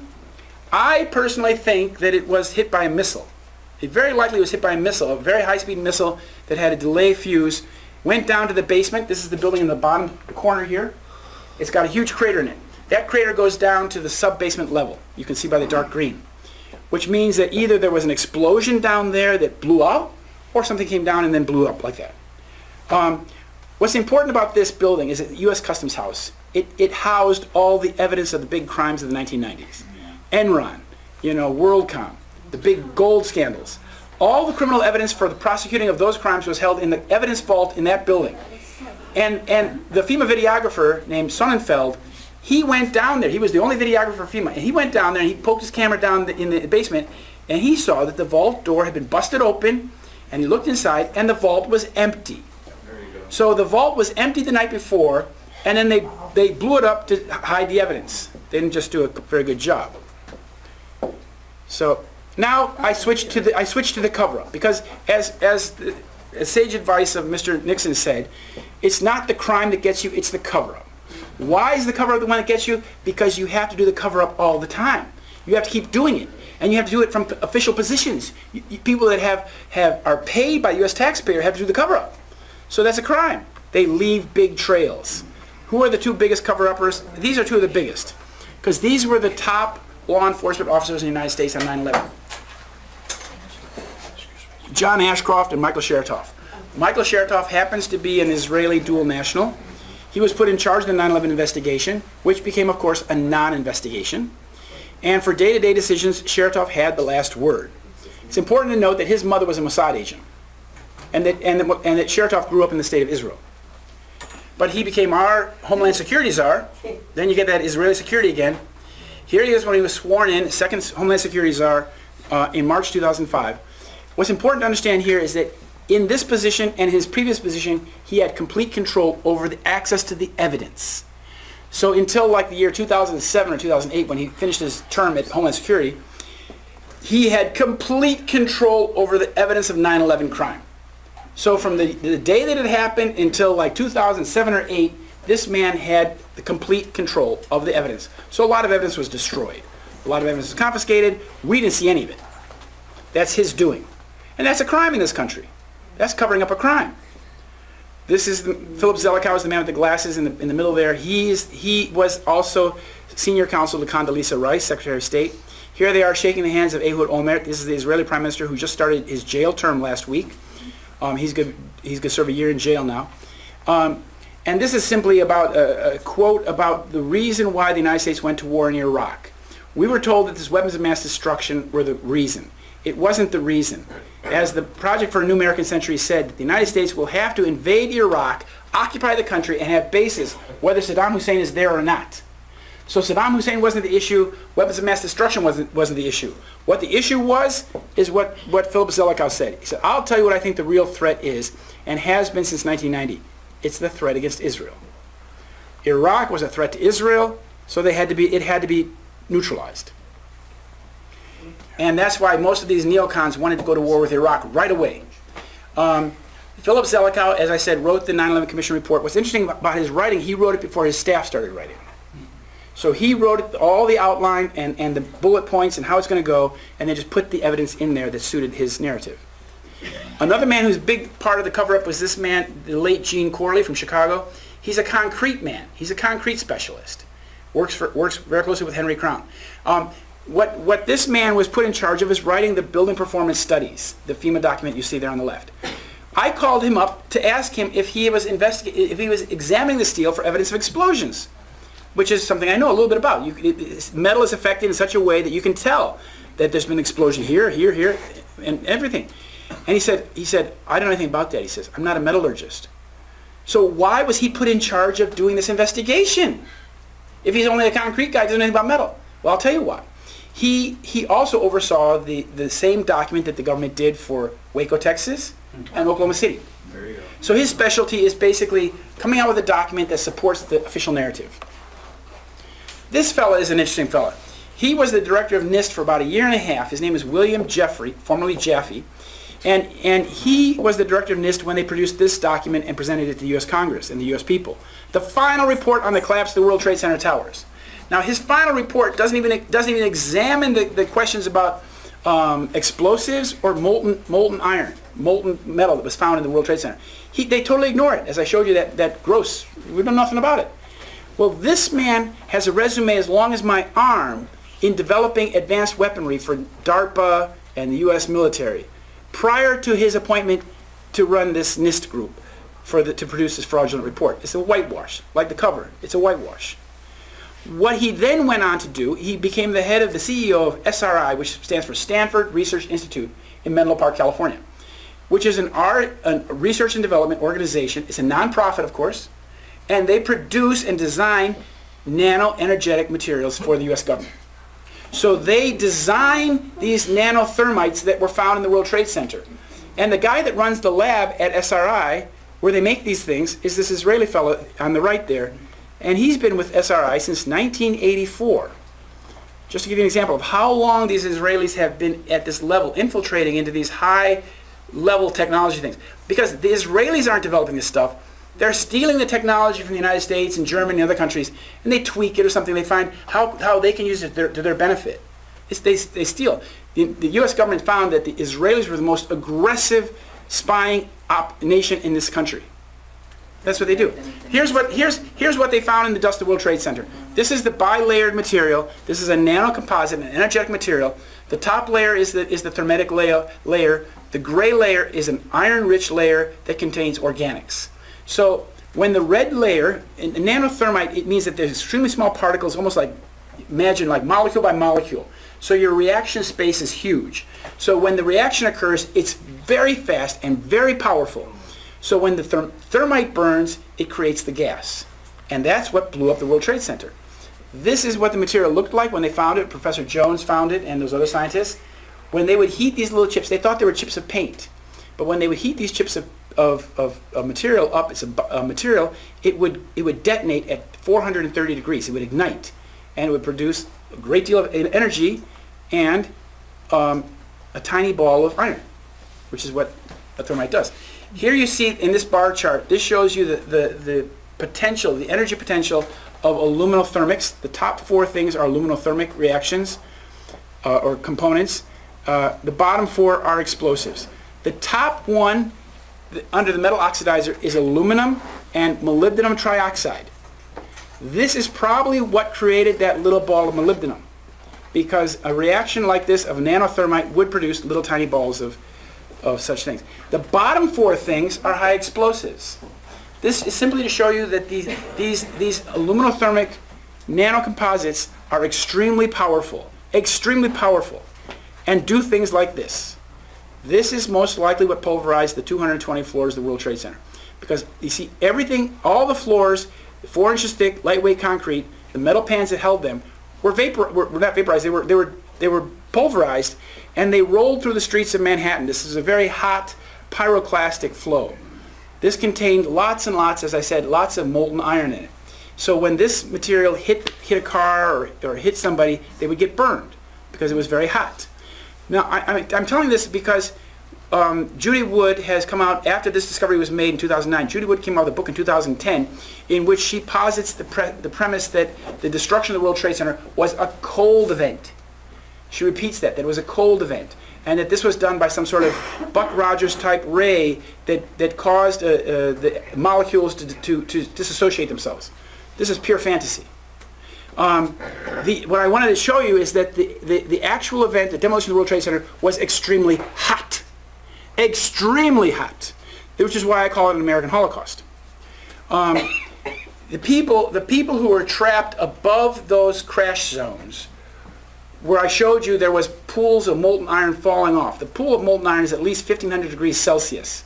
A very hot sauna is 80 degrees Celsius. So those people who were above that crash zone were being cooked alive. Which is why that woman called on the phone to 911. She says, it's very, very hot in here. We're all going to die. 911 says, don't worry, ma'am. No, help is on the way. They'll be there in no time. And she says, no, you don't understand. It's very hot in here. And because it was very, very hot. And this is why 250 people at least jumped to their deaths. And one firefighter said, you have to try to imagine how bad it was up there, that the better option was to jump. But you see, I don't even go near a window at 100 stories. I can't even look. But these people leaned out the window because it was so hot in there. They took their clothes off, took their pants off, and just waited, hoping that some helicopter would come and save them or something. But then they couldn't stand any longer. They maybe held hands and jumped. They jumped to their death because they preferred to die fast and immediately get it over with than to be cooked like a chicken in an oven. Huh? So that's why I call it an American Holocaust. Because everything in the towers was also pulverized by this demolition. 2,700 lives. And it was not investigated as a crime. Because they said that you hit the Pentagon. That's an act of war. We're going to war with you guys. We're not going to investigate the crime. Investigating the crime would slow down our war effort, wouldn't it? Who said that? Cheney. Cheney said that to Tom Daschle in South Carolina, in South Dakota. He said, we can't do an investigation. That would slow down our war effort in Afghanistan. Now we go to the litigation part. You had 3,000 people who lost their lives. You have 3,000 families who have standing in a court for wrongful death. They took care of the first 2,900 families by just simply paying them money. And those people went home and they signed off on the dotted line. Case is over. There were 96 families left. Those 96 families all went to a tort litigation case in this man's courtroom, Alvin K. Hellerstein, an Orthodox Jew from Manhattan. What the problem is that his son worked for the company that was the key defendant in the 9/11 tort litigation. His son lives in Israel. That's his son. I discovered this. This was my discovery. Joseph Hellerstein lives on the West Bank. He's a lawyer for that company, Amit Polak and Matalon, and who represents Kuckerman and Company, which is the parent company of ICTS. ICTS was the company that owned the passenger screening outfits Huntley, USA, in Boston, in Newark, in Dulles. So when the bad guys got on the plane, if they got on the plane, they went through Israeli security. Huntley, USA. USA, right? American. And it was owned by ICTS. So ICTS was in the docket. ICTS was a key defendant in the case in his father's courtroom in New York. And I couldn't get the New York people to fire up about this. This is important. This is a primary family conflict of interest. The judge cannot have such a conflict of interest in a case that he's overseeing. He should have recused himself. But no, he's there for a reason, isn't he? He was there to make sure that no case went to trial, and lo and behold, every single family was settled out of court. So there will never be a 9/11 trial in this country, the most litigious nation on earth. 3,000 families all lost somebody, and not a single case will ever go to court. Huh? Is that a travesty of justice? How did they do it? Kenneth Feinberg, very high-level Zionist in this country. Magic.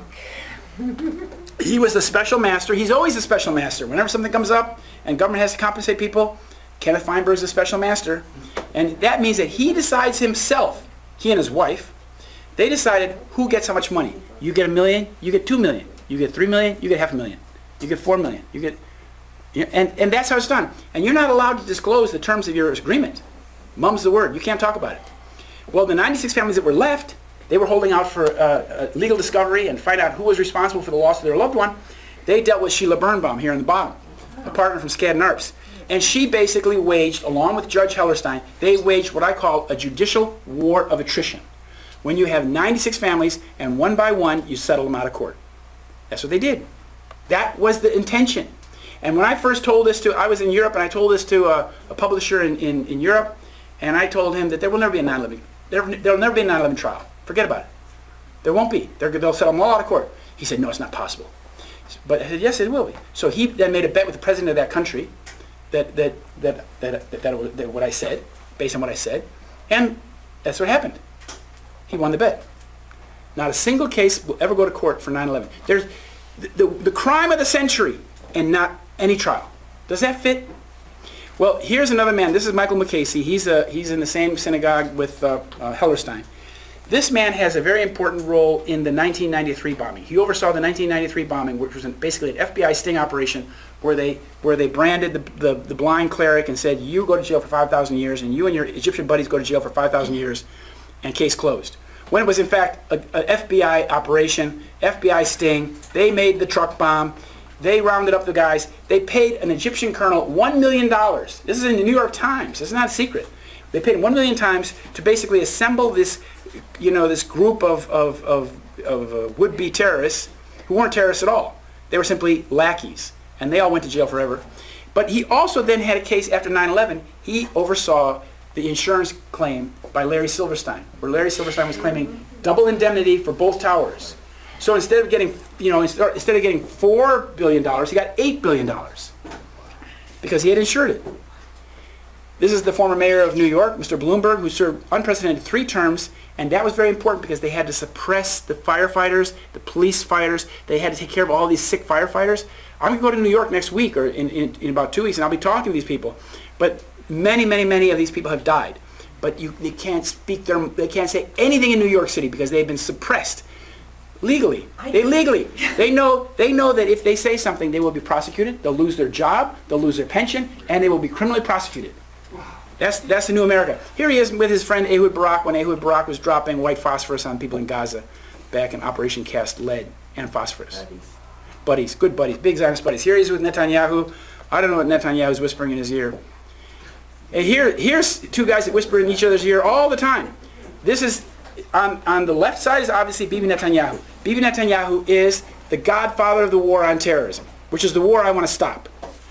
And the other man is Larry Silverstein. He's the owner of the 3 buildings that fell down that day and all had molten iron in the basements, right? Every Sunday, this is from an Israeli article in November 2001, for years, Netanyahu and Silverstein kept in close touch. Every Sunday afternoon, New York time, Netanyahu would call Silverstein. It made no difference where Netanyahu was, he would always call. So these 2 men had a lot to talk about, and I don't think it was football. Here's Mayor Bloomberg showing Mr. Netanyahu the soon-to-be-completed 9/11 memorial. They went there at night. And he's showing them around. Netanyahu wanted to see the names of the 4 Israelis that died. Not the 4,000. He wanted the 4 Israelis. Where are those 4 Israelis? But he knew all about it because his friend built the memorial. The 9/11 Center Memorial was designed by this man, Michael Arad. He's the son of the former Israeli ambassador in the United States, Romanian-born Moshe Arad. Moshe Arad and Netanyahu are family friends.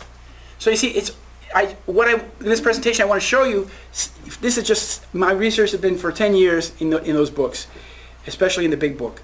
There are so many aspects of this crime, but I'm just trying to show you some of the most important fruits of my research to show you that the 9/11 crime was prophesized, was ideation, put out as an idea, was depicted in movies, was set up, was managed, was then covered up, and even the legacy was created by Israelis. How is that? We'll have questions in a minute. We're almost done now. Here's Larry Silverstein when he got the keys to the World Trade Center. He got them on July 24, 2001. 6 weeks later, it was just dust, right? How did he get the World Trade Center? He was a former strip club owner, and he's been indicted in a drug suit with Bill Clinton. How did he get the money? He didn't get the money. He didn't even have the money for the down payment. The money, the $100 million for the down payment came from GMAC, who went bankrupt in 2008, right? Because GMAC was run by his buddies. They gave him the $100 million to put down for the down payment. How did he get it, though? He got it through his his Zionist friend, Lou Eisenberg. Lou Eisenberg is the man on the top right corner there. He was the executive director of the Port Authority of New York, New Jersey, which owned the World Trade Center, because the World Trade Center was public property. You have to understand that. The World Trade Center was basically public property that was turned over to a private individual as private property, who then insured it to the hilt, and then reaped all the benefits of its loss. You see? So it went from being a white dinosaur, whatever you want to call it, but it was publicly owned white dinosaur. But it was then turned over to Larry Silverstein, who then oversaw its destruction. And he's a very rich man. He now owns the new building they built there, of course. He owns everything now because he's got the insurance thanks to Michael Mukasey, who gave him double indemnity. Well, what happened with these two characters? They have a Zionist connection. Larry Silverstein was the national chairman of the UJ Federation of New York, which is this fundraising operation for Israel. Lou Eisenberg was on the planning board of the same organization. So they have this Zionist back channel that played a key role. There was another company called Vornado who should have gotten the lease, just like Bollyn should have gotten the F-111 project, etc. It should have gone to Vornado, but Lou Eisenberg made it tough for Vornado. Vornado got up from the negotiations, walked out, and then he gave it to his friend Larry Silverstein. This is sort of the way they do politics in this country too, as well.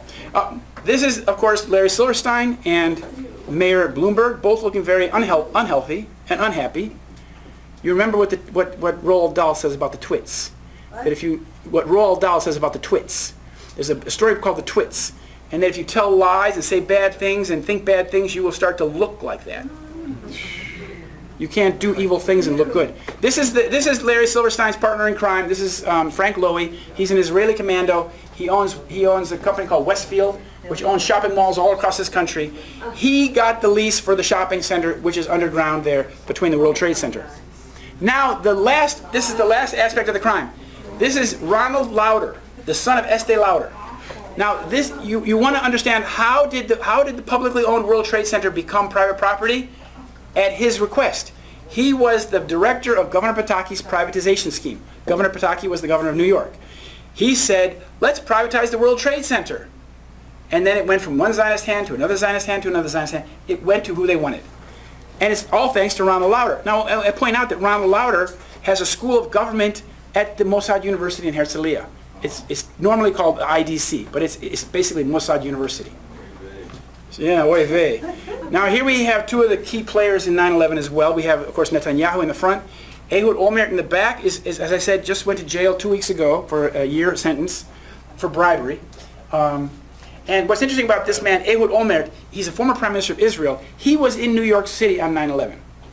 He was on September 10th. He was in New York City. He was the mayor of Jerusalem, which is a sister city of New York City, and he was the deputy mayor of Israel. Yet this was not front page news. In fact, it was not news at all. It was kept out of the news. Giuliani knew, the FBI knew, U.S. government knew. Why was the public kept in the dark? Typical. because he probably played a key role in 9/11. And he wanted to watch it. Yeah, What's gonna happen? they do it like that. They had front row seat. 10 days later, he came back to New York City, and he held Giuliani's hand, and you know, but he was there on 9/11. It was kept secret. Why was it kept secret? Why was it kept secret? So this is the end of the program. This is you see that one little glowing thing there? That's not molten aluminum. That's not molten iron. That's not thermite.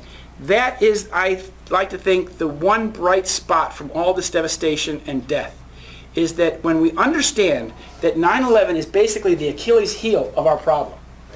It is, if you expose and understand who's behind 9/11, if you then prosecute these people, if you pull the cancer out of our nation by pulling on that Achilles heel, you will pull the whole cancerous network out with one fell swoop, which is what has to happen. All of these characters and more have to be basically purged, arrested, and prosecuted in one fell swoop. So I want to thank you very much, and now we can go to questions. Questions, sir? Sure. One thing that wasn't brought out is if there's an emergency, you dial 911, 911. It's in our face. Can I ask a question? Question, please. Yeah, hey, Stand up. two questions. Okay. Real quick. Can you explain Zionism? Yeah. Or whatever? Yeah. And also, well, I'll just let you go with that.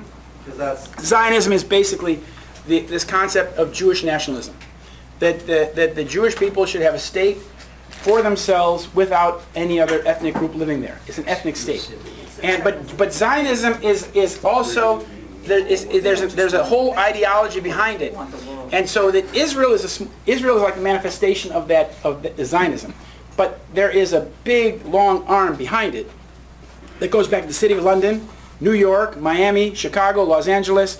The hinterland of Zionism is the whole world. Don't forget It's- Moses. Goes back to that It's far. the international Zionist organization. Like the Rothschilds are key to it.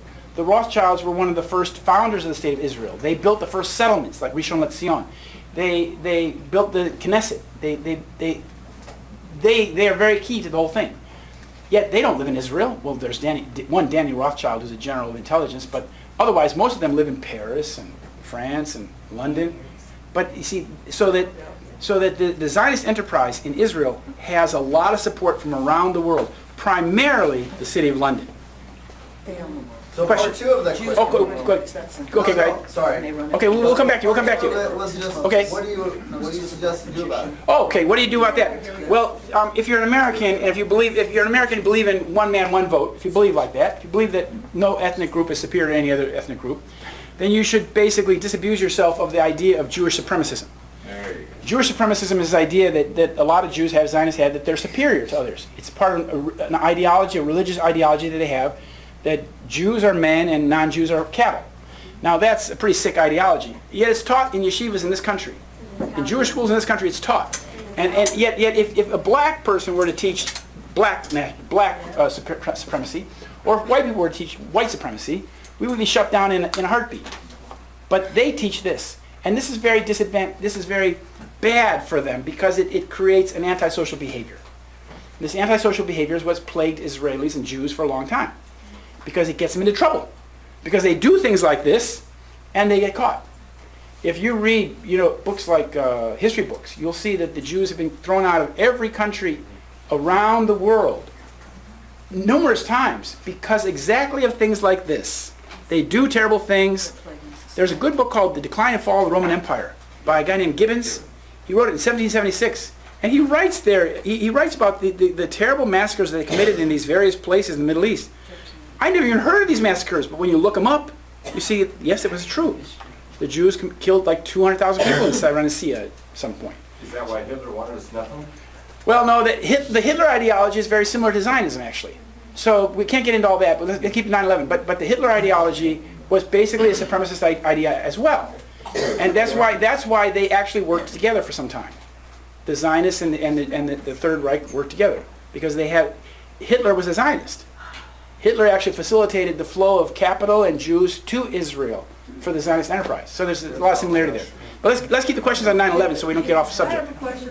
Okay, you. The two planes that went into the Yeah. towers, and the hole and what What planes were those? Were they Okay, well, they appear to be, from what I show you, the evidence indicates that they were not the planes that we were told they were. Okay. They were not Flight 175 and they were not Flight 11. So where Flight 11 and 175 went, if they existed that day, where they went is a mystery. Well, no, I think that actually they were probably taken to another airport and the passengers were disembarked and put on another plane, and that plane was perhaps the one that was shot down over Shanksville. Because there were reports in Cincinnati on 9/11 that Flight 93 landed at Cleveland Airport. And there were at least two planes landed at Cleveland Airport, and very strange things happened there. The people were taken off the plane, taken to the NASA facility, interrogated by FBI agents. Then what happened? So something like that happened.